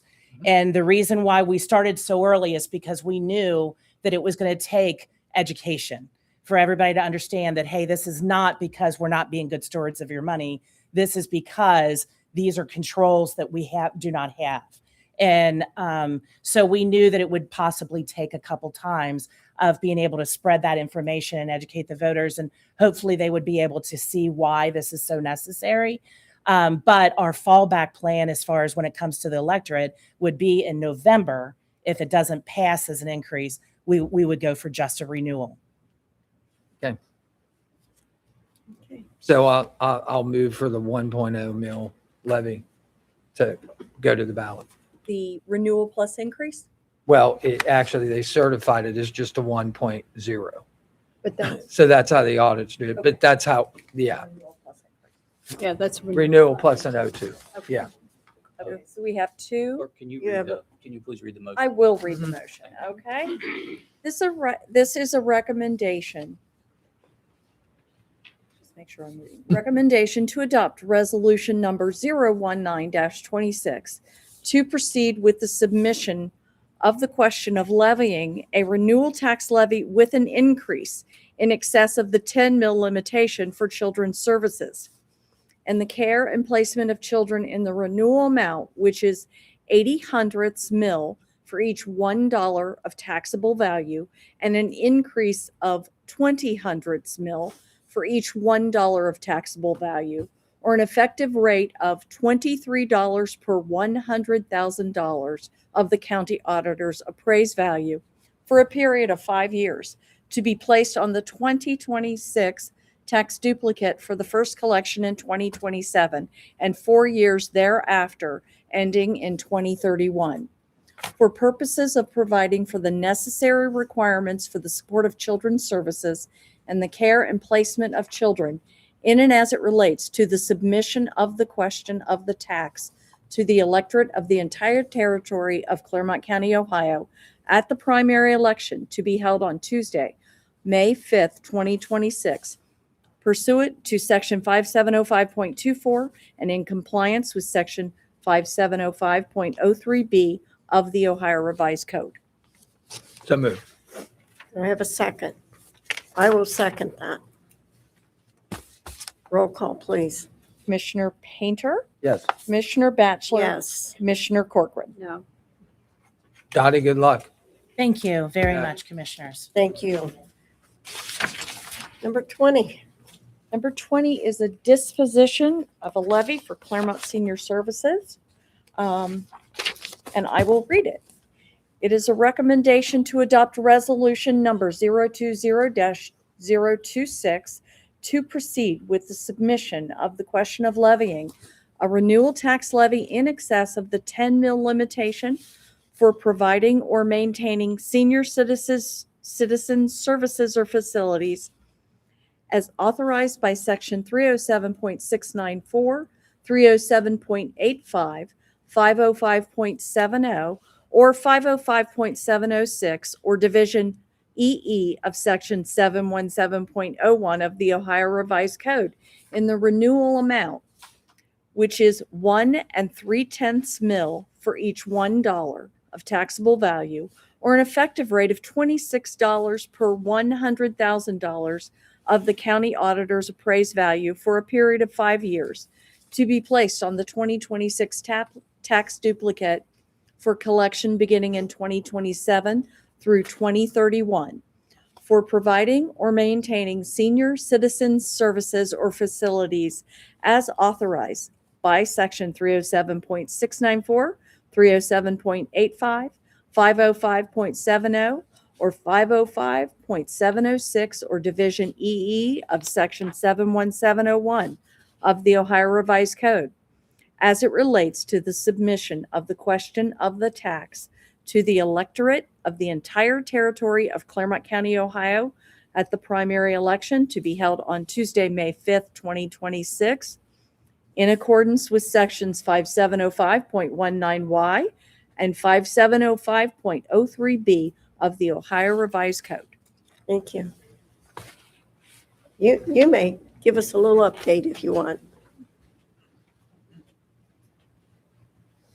Good morning, Commissioners. Good Bill DeHaas, Chief Executive Officer at Clermont Senior Services. Thank you, Gail, for reading that disposition. I was here on January 14th, providing a recommendation that was that our Board of Trustees came to. Additionally, our board takes that responsibility very seriously, looking at the data, the service delivery data of what we are able to do. It is a renewal. That 1.3 mil levy generates approximately $5.8 million that we are able to essentially put right back into the community to provide services, those vital services for our older adult community and their caregivers, that support system that they have. I shared a lot of data on the 14th, but we know that our older adult population here in Clermont County is growing. We talked about the baby boomer generation continuing to age, and we are here for that. We are planning for that. This renewal, Clermont, or the senior services levy, has not been increased in over 20 years. We are continually looking at efficiencies within the organization to be able to continue to meet the needs of our older adults here in Clermont County. And we will continue to do that as good stewards of those taxpayer dollars. Okay. Board, any questions of Bill about the proposed levy? Not at all. Okay. This time then, I would entertain a motion for item number 20. Make the motion. Second. Any other? Roll call, Gail. Commissioner Corcoran. Yes. Commissioner Painter. Yes. Commissioner Batchelor. Yes. Thank you. Thank you. Good luck, everyone, on your levies. Nobody likes to ask for an increase or more taxes, but I think it's up to the public to make their decision, not us setting up here to make that. So good luck to all of you. Okay, that concludes the non-consent agenda. This time, item H is additions to the agenda. Tom, do we have anything at this time? We do have a facility services agreement to add to the agenda, so we can add that to the agenda, and I'll have Ronnie Ross present that. Okay, do I have a motion to add? So moved. Second? Roll call, Gail? Commissioner Painter. Yes. Commissioner Corcoran. Yes. Commissioner Batchelor. Yes. Good morning, Commissioners. Good Ronnie morning. Ross, Director of Facilities. This is a recommendation to execute the Facilities Management Service Agreement by and between the Board of County Commissioners, Clermont County, Ohio, and the Clermont County Mental Health and Recovery Board at 2337 Claremont Center Drive, Batavia, Ohio, 45103, for a total amount of $781.27, effective for the period of January 1st, 2026 to January 30th, 2026, in compliance with the terms and conditions of the agreement. Okay. Would entertain a motion? So moved. Second? Any conversation or questions? None. Roll call. Commissioner Painter. Yes. Commissioner Corcoran. Yes. Commissioner Batchelor. Yes. Thank you. Further additions at this time? Okay. Do we need to move staff up before executive session or anything? Okay. Then at this time, item I request a motion to go into executive session pursuant to section 121.22 G1 and G3 of the Ohio Revised Code to 1, consider the employment, discipline, dismissal, or compensation of a public employee or more public employees. And 2, to confer with the attorney for the board concerning disputes involving the public body that are the subject or pending or imminent court action. Do I have a motion to go into executive session? Make the motion? Second. Roll call, Gail. Commissioner Corcoran. Yes. Commissioner Painter. Yes. Commissioner Batchelor. Yes, we will return.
We have returned from executive session. No decisions or actions was taken.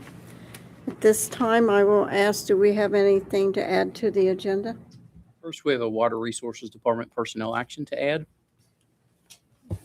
Can I have a motion to add to the agenda, please? So moved. A second? Roll call? Commissioner Painter, Yes. Commissioner Corcoran. Yes. Commissioner Batchelor. Yes. As stated, I have a personnel action for the Water Resources Department. It is for the probationary removal of Jessica Hudson, Admin Support Specialist, effective today, January 28th, 2026. Okay. You've heard the reading. Do I have a motion? Make the motion? Second. Roll call, please. Commissioner Corcoran. Yes. Commissioner Painter, Yes. Commissioner Batchelor. Yes. Thank you. And we have an add-on for a resolution designating mediation conference representative. Okay, we need a motion to add that one. I'll make the motion. Second. Roll call, please. Commissioner Corcoran. Yes. Commissioner Painter, Yes. Commissioner Batchelor. Yes. Morning or good afternoon, Commissioners. Hi, Brian. Afternoon.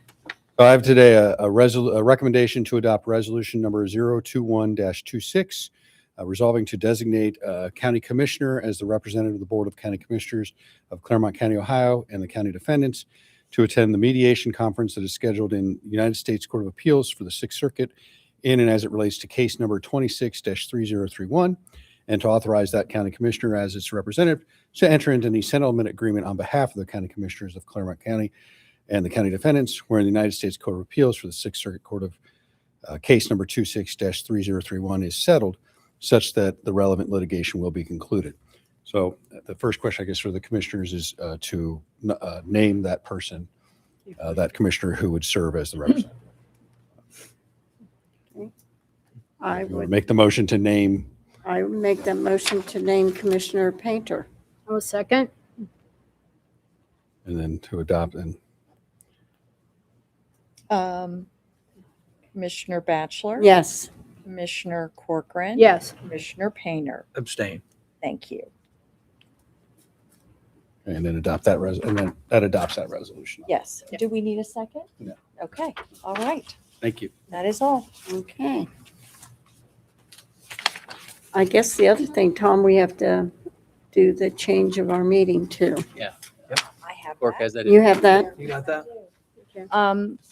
We have had a request for the board to consider moving our next Wednesday session, which is February 4th, 2026, which normally is at 10 o'clock. We are asking to move regular session to 8 o'clock a.m. next Wednesday, February 4th, Because of the, what we just yes, heard we read. just discussed it. Okay, do I have a motion to move next Wednesday's session to 8 o'clock? I'll make that motion. 8 a.m., let's make it clear. Second. Roll call, please. Commissioner Corcoran. Yes. Commissioner Painter. Yes. Commissioner Batchelor. Yes.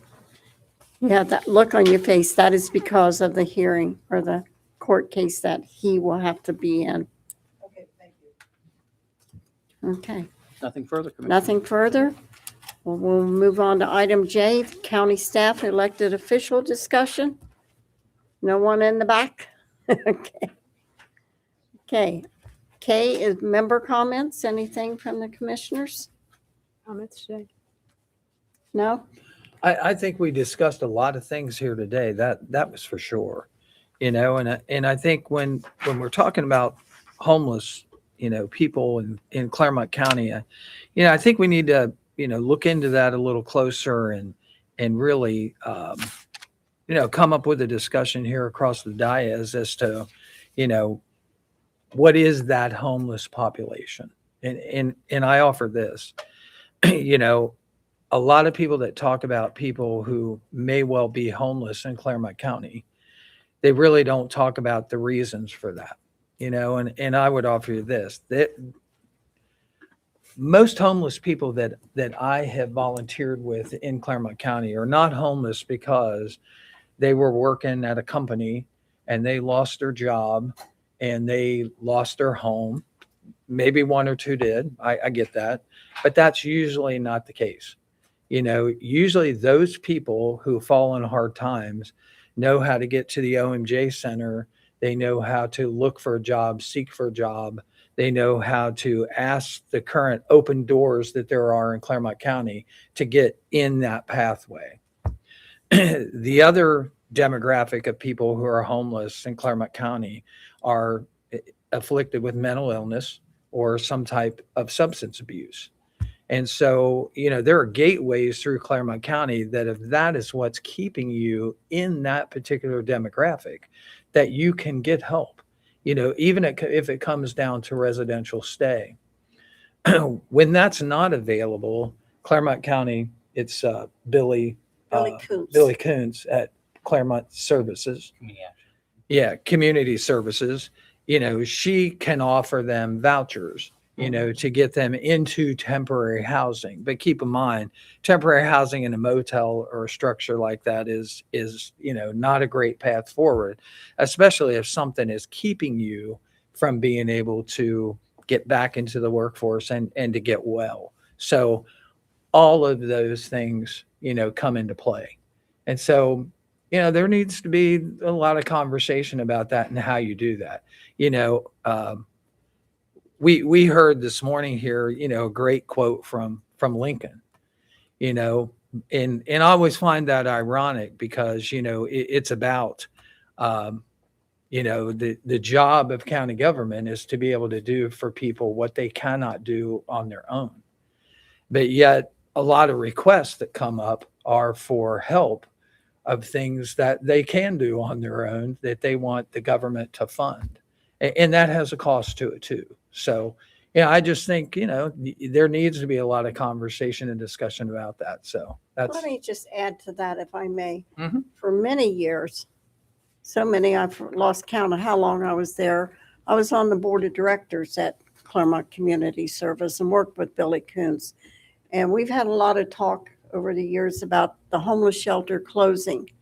People don't realize how small that homeless shelter was. Okay. And, being able to staff and take care of people, it was not a very private place. Thank you. And that is one of the reasons that it was closed. Please. And that's why we went to the vouchers of putting people in a hotel.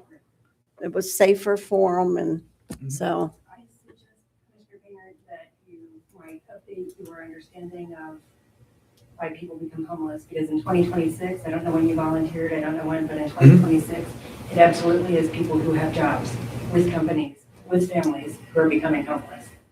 The rent crisis continues. The wages aren't really, are not keeping pace with inflation. So I would suggest get a more current understanding of the demographic, because this is me, If I get evicted, which I just fought an eviction a couple of weeks ago, do you know where I would go? I don't either. Me. Okay. I'm the demographic. Are you currently working? Of course I'm currently working. I'm a small business owner and I work all the time.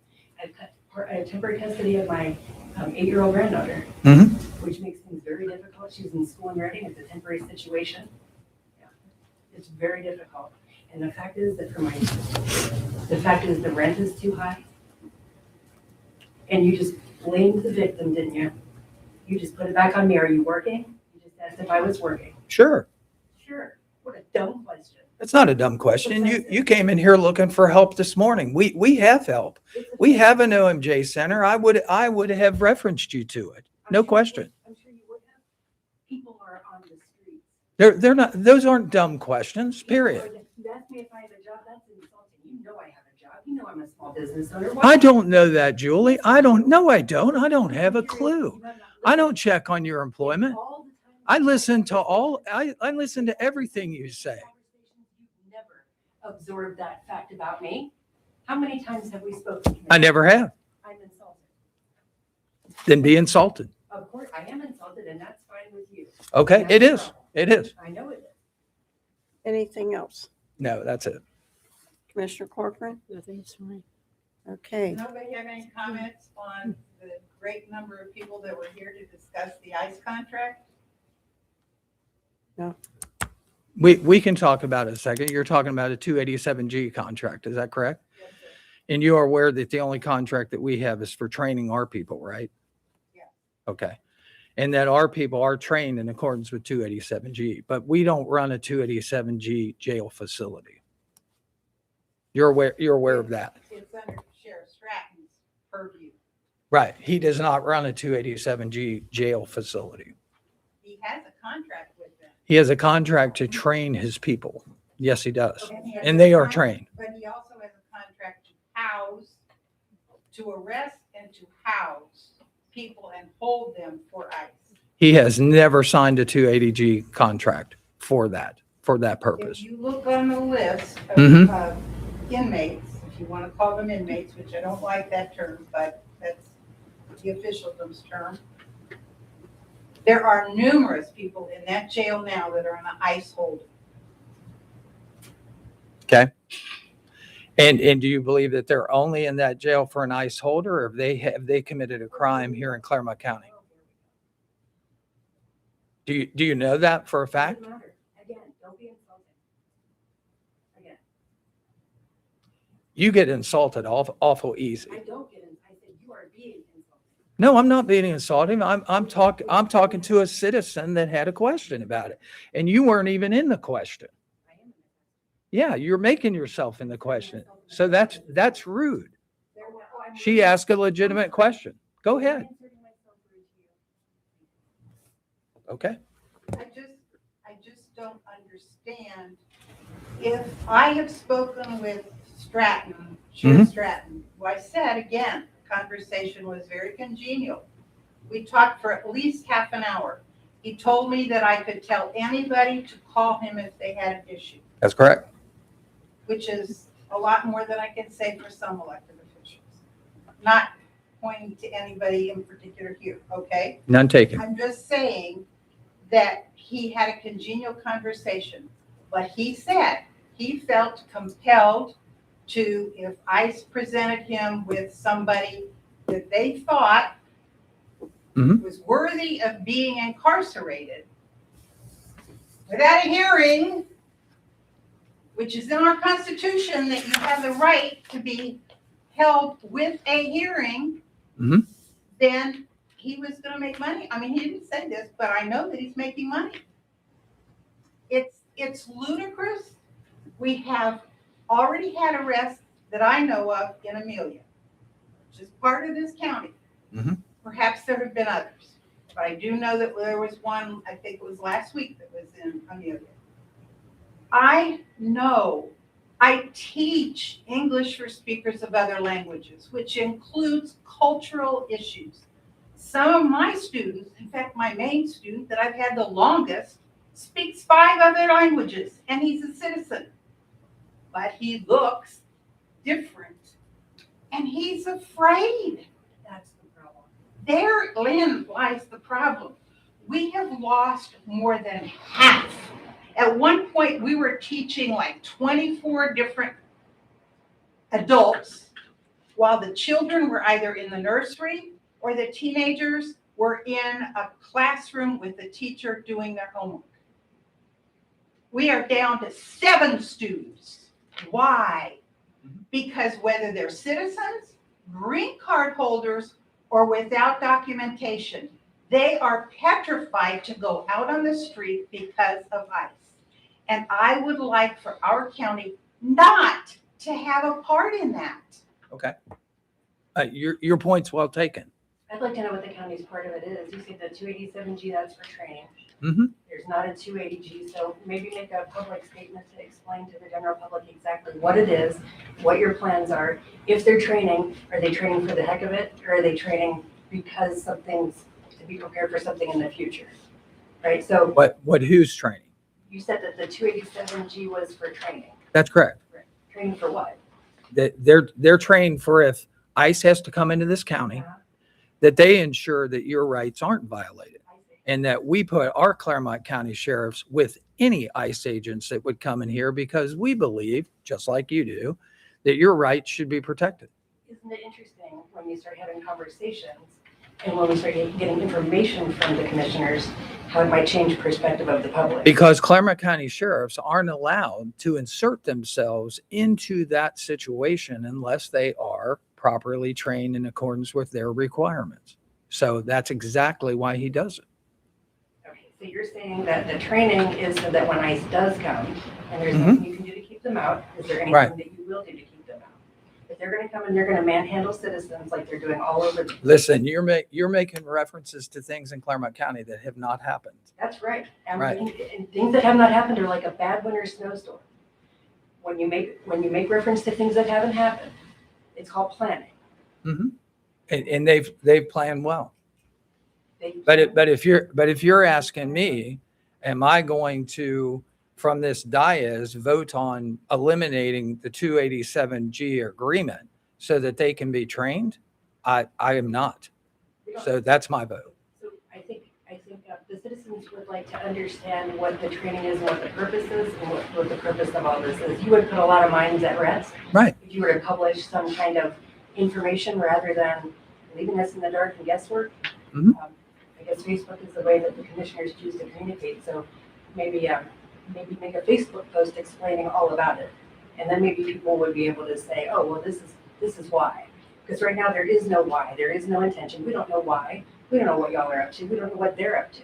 Right. We don't know why they signed a thing and you did a resolution later and oh my gosh, is it okay? Just keep Transparency, put it to rest. just keep in mind, as much as you want to protect people who are in our country, we want to protect them too. But however, we have to protect citizens too. Exactly. You know, and wait a minute, hold on a minute. Me again. And not too long ago, one of these people who came into this county that was living here, Here's your token. Go ahead. no, it's true.